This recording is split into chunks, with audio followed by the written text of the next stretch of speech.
La disàrtria és un trastorn motor de la parla d'origen neurològic que afecta el sistema nerviós central i o perifèric, provocant alteracions en el control sensoriomotor de la parla, concretament els processos implicats en la programació o execució motora de la parla. La disàrtria pot ser el resultat d'un accident cerebrovascular, un traumatisme cranioencefàlic, un tumor o d'una malaltia neurodegenerativa, com ara el Parkinson, l'esclerosi múltiple, entre d'altres. Els signes i els símptomes poden variar segons la causa i el tipus de disàrtria.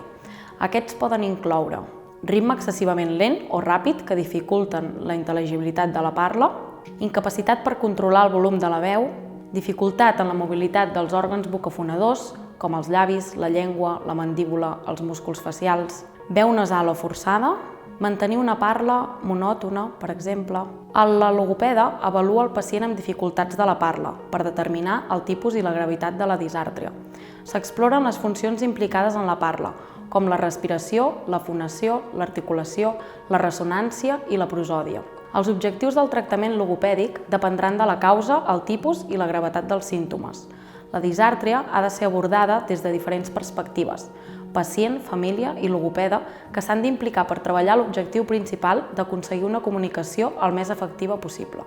És important que tant la persona amb disàrtria com el seu entorn social col·laborin per poder millorar la comunicació. Per això s'han de tenir en compte els següents consells. Mantenir una postura adequada.